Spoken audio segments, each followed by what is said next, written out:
fenomenal. Gara-gara dia, gue kalau ngeliat postingan anak-anak yang sekarang main di club jazz gitu, jadi rame karena orang kayak, wih ada club jazz hidden gem nih. It's not necessarily jazz, tapi mereka bawain lagu-lagu yang memang populer di era itu dan akhirnya became standards dan kita bawakan di jazz scene. Iya. Tapi they are not jazz singers gitu.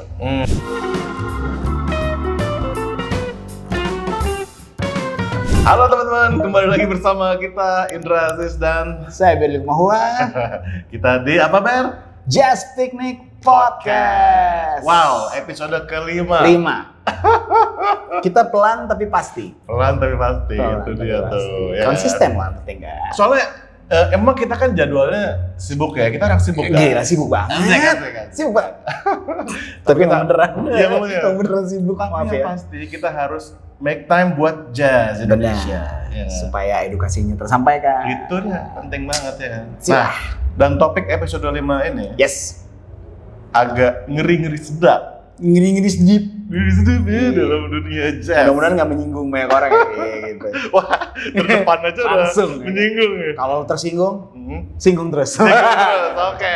Bercanda. Jadi apa Ber topiknya Ber? Kita mau bahas what's jazz, what's not. Wow. Oke. Karena gue lumayan concern juga sih. Iya, Gue kan mungkin kalau belum ada yang tahu, gue kan beberapa tahun ini ada di bidang kategorisasi untuk AMI Awards. Oh iya benar. Nah gue kan ada di jazz. Ya. Nah dan banyak banget musisi yang masukin karya mereka secara independen.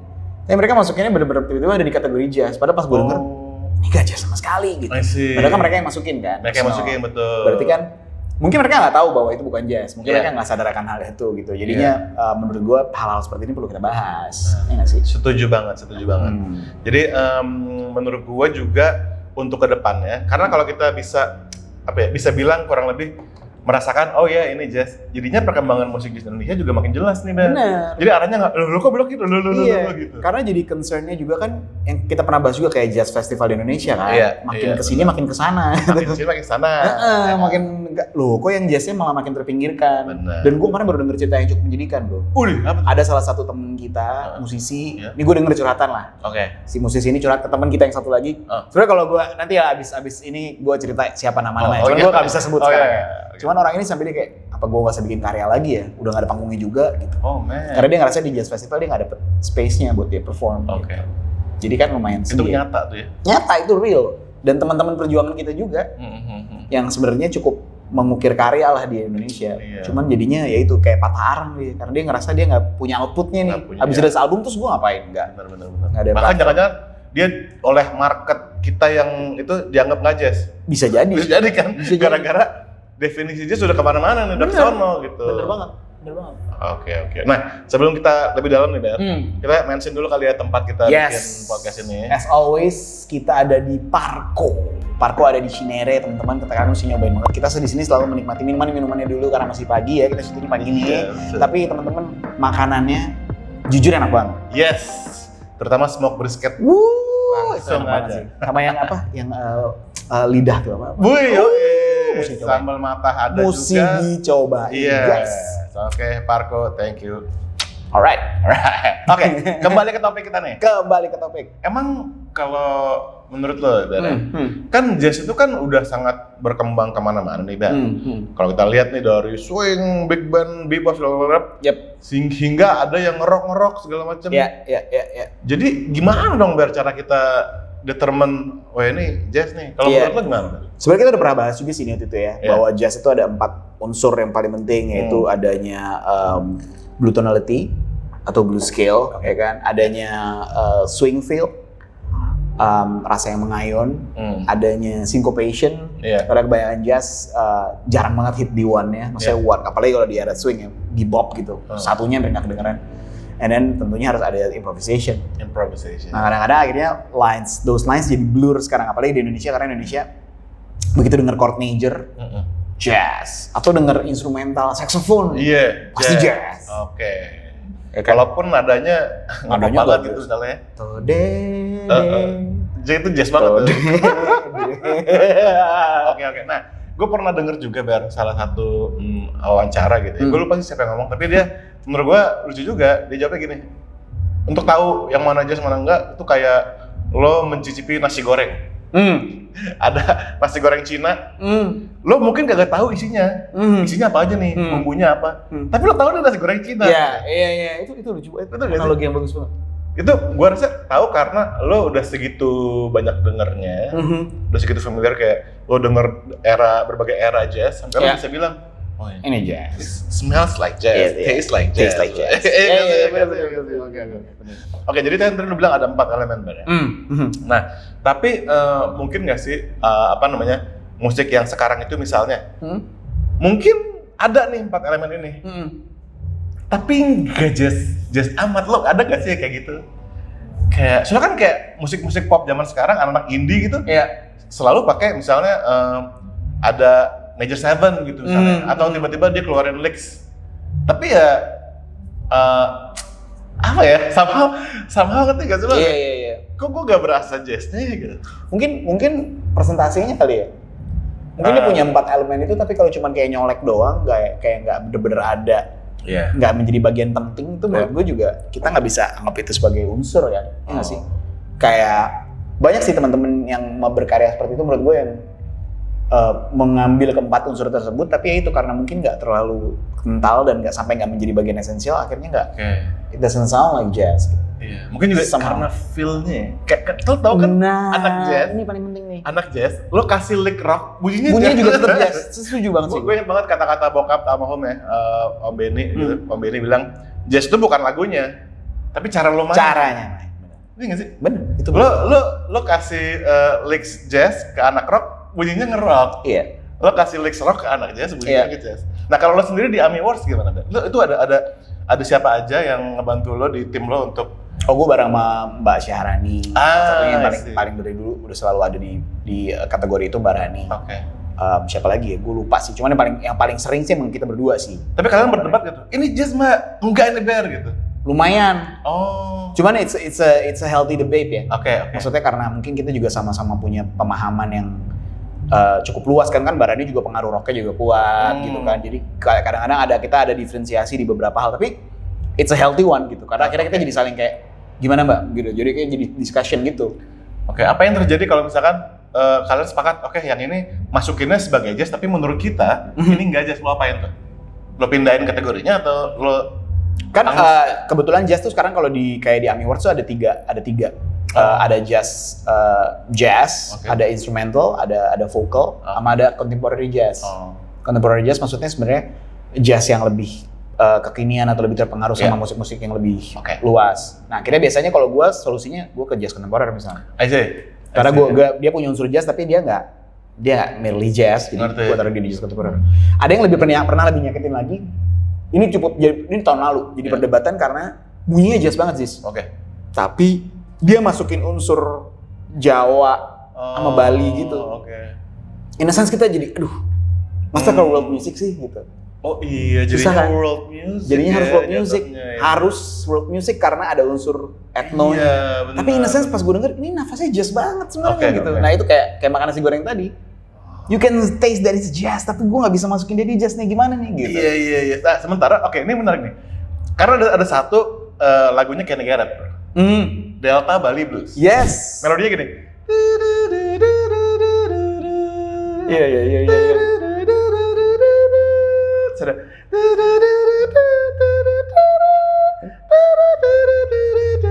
Gitu kan. Tapi jazz banget sih itu. Jazz banget. Tapi jazz banget kan. Jazz banget. Gue gak bisa bilang itu world music. Bener. Karena semua soundnya pianonya semua jazz. It's jazz. Scalesnya aja yang. Berarti emang selain scalesnya, soundnya nggak sih? Yep.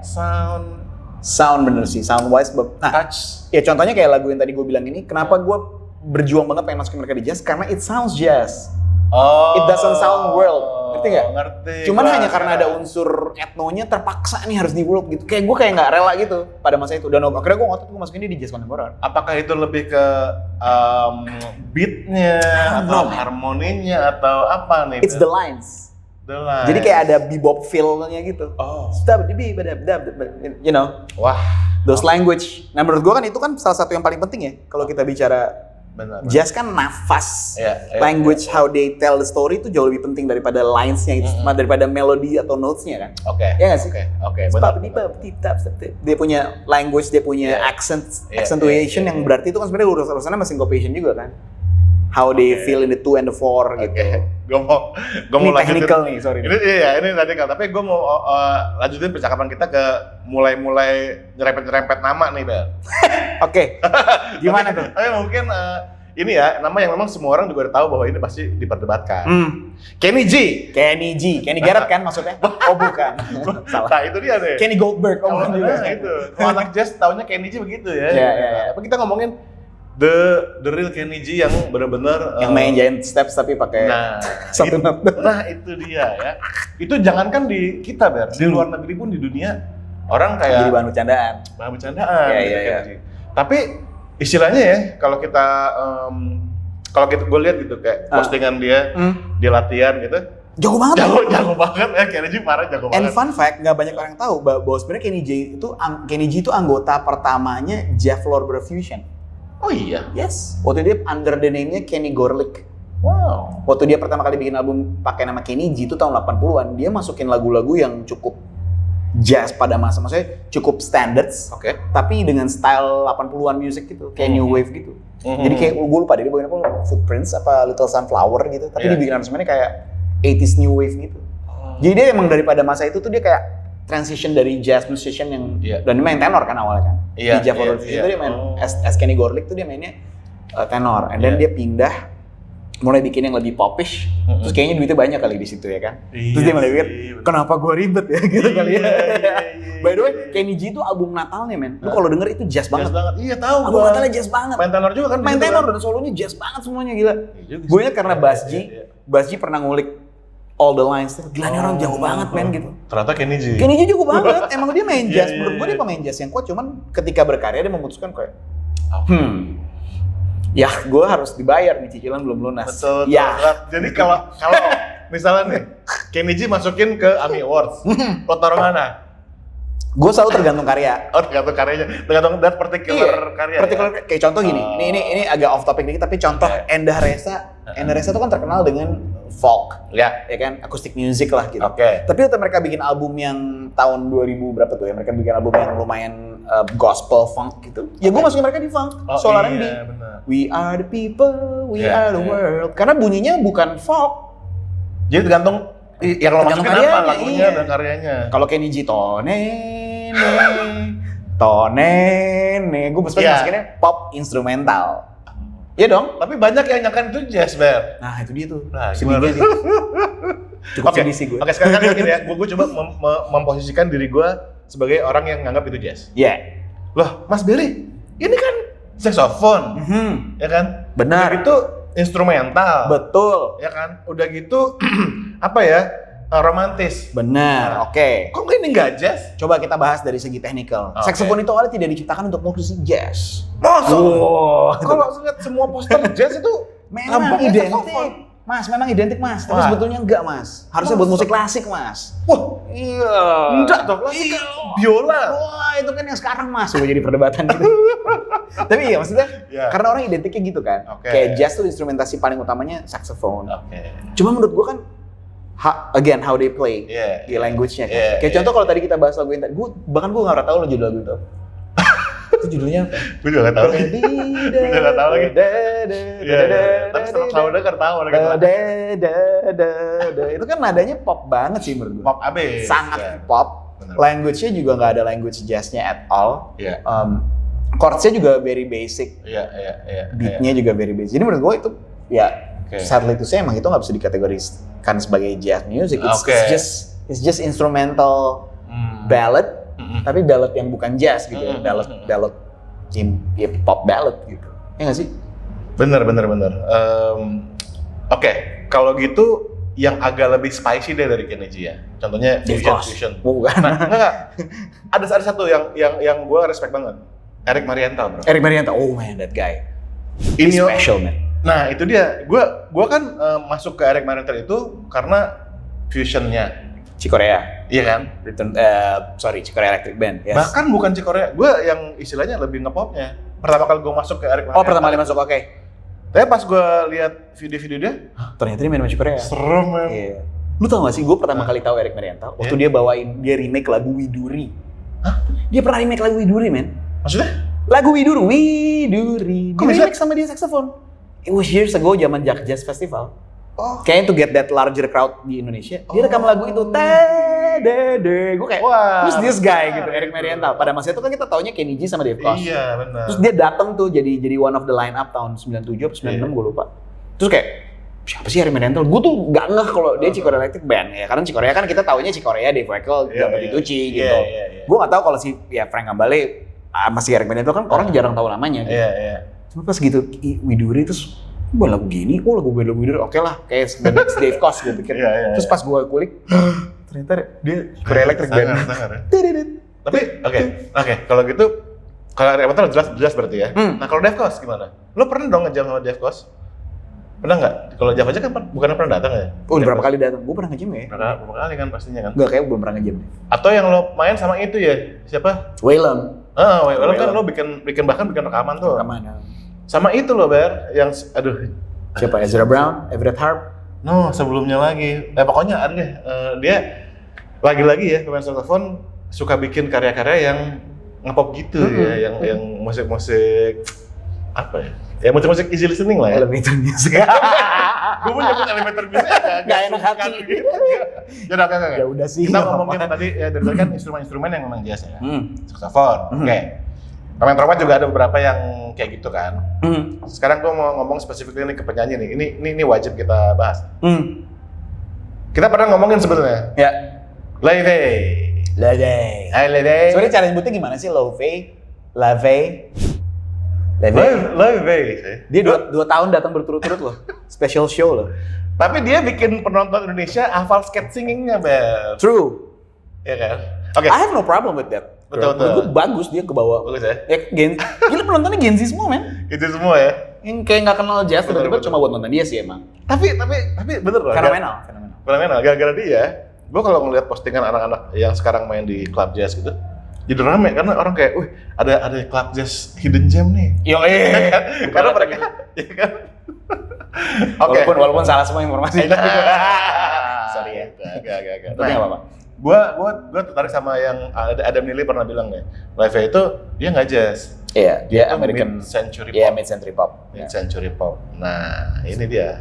Padahal sounds, harmoni, melodi, Iya. itu dia nggak sih? Gue nggak tahu kenapa gue selalu melihat Levey ini, nggak tahu cara nyebutnya.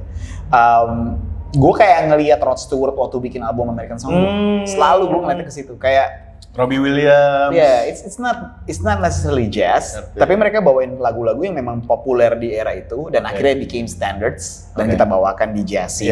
Iya. Tapi they are not jazz singers gitu. Di point of view gue kayak or Lady Gaga sama Tony Bennett gitu. Ya nggak sih? Benar. Buat gue they just have that sense of jazz tapi it's not necessarily jazz. Ya nggak sih? Kayaknya gue mulai mendapatkan yang kesimpulan yang mengerucutnya nih. Iya kan? Iya nggak sih? I don't know. Kalau pendapat lu gimana? Setuju. Karena maksudnya mereka emang they glorify that era. Iya.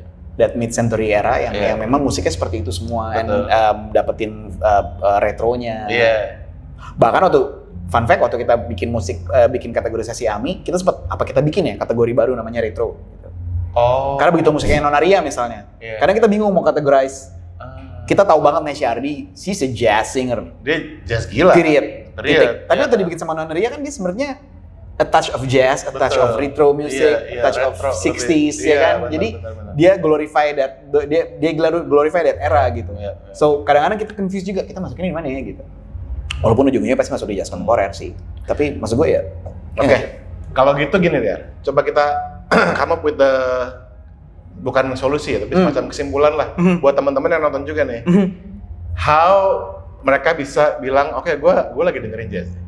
Kalau gue ini menawarkan gini, ini proposal gue nih. Proposal gue ya kan. Lu yang nonton nih sekarang, lu coba napak tilas perkembangan jazz, ya kan? Dari 1900-an, ya kan? Terus sampai swing era, bebop era, bahkan sampai bercabang-cabang Latin, rock jazz. Menurut gua only then lo bisa tahu baunya. Bener. Contoh gini, ya nggak sih, kayak gini. Kita dengar bebop lines gitu. Kayak orang kita dengar orang Solo, dia orang ngerti deh. Dia orang ngerti bahasa gue. I hear ya, gitu kan. I hear ya kan. I hear ya. Gitu. Tapi kalau orang belum biasa, dia mau jazz listnya gimana, dia apa sih gitu. Setuju nggak? Setuju? Iya. Itu permasalahan gue. Kalau lo gimana? Ada nggak? Gue setuju sih, maksudnya selalu kembali ke the history itself. Kayak misalnya as simple as tadi pendengarnya Levey. Pendengarnya Levey deh misalnya.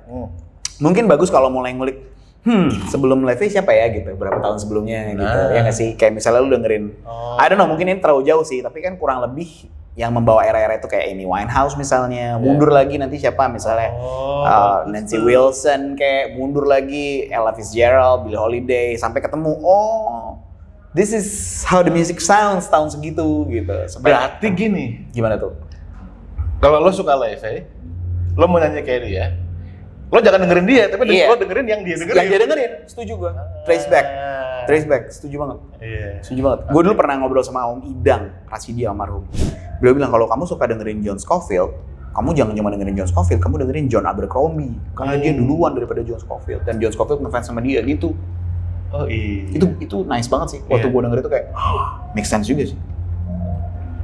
Jadi begitu teman-teman. Ya. Demikian.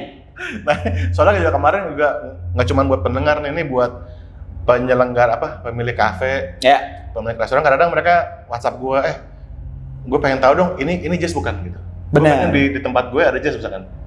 Oh iya, gue sering banget ngadepin kayak gitu. Terus gue selalu nanya balik. Apa yang lo tanya? What kind of jazz? Lu mau jazz yang kayak gimana? Ya pokoknya gue pengen lo main. Ntar dulu, lu pengen gue main. Iya. Lu mau jazz yang kayak gimana? Karena gue bisa kasih all this range yang lu juga nanti bingung sendiri. Karena lu akan rasa itu kayak musik yang berbeda-beda, gue bilang. Iya dong? Benar. Kayak misalnya kita ngomong jazz fusion, mau yang mana? Iya. Mau yang era yang mana? Iya benar. Itu terjadi banget sih. Iya kan? Soalnya kemarin juga salah satu temen gue, dia mau bikin jazz cafe katanya. Tapi dia forward ke gue, bentar musiknya kayak gini-gini, pas di forward ke gue, bossa nova yang random elevator music bossa nova gitu. Man, yeah. Menurut dia itu jazz tuh yang kayak gitu, tapi maunya kafenya kayak gitu. Paham. Enggak lagi gitu kan. Nah makanya ini penting nih, ya bukan cuma konsumen tapi juga si orang-orang yang memprovide tempat dan itu. Betul. Mungkin music director di radio ya kan. Yes. Bikin playlist. Yes. Dan konten segala macam. Jadi harapannya nih, yang tadi Berry itu sudah suggestion-nya keren banget. Napak Tilas juga. Kalau lo suka penyanyi siapa, lo Napak Tilas tuh yang didengerin. Iya nggak sih? True. Dan kalau dari suggestion dari gua, lo ikutin sejarahnya perkembangan jazz. Sekarang internet bro, tinggal googling. Ya, tinggal search. Asik. Tinggal search. Oke, kalau gitu ya, teman-teman, itu tadi saran dari kita untuk determine what's jazz and what's not. Udah cukup aman tuh ya? Cukup aman ya. Nggak terlalu nyinggung kan? Iya gitu nanya balik. Kayak bukan C mayor 7 sama G11 aja ya? Bukan. Ya. Jadi ada baunya, ada tradisinya di sana. Ada language-nya. Oke, so that's it for today's episode. Yes. Semoga kalian terhibur dan juga nantikan episode selanjutnya Ya. ya. See you on the next episode. Berry Lumahuwa, Indra Aziz, Jazz Picnic Podcast signing out. Yeah. Bye.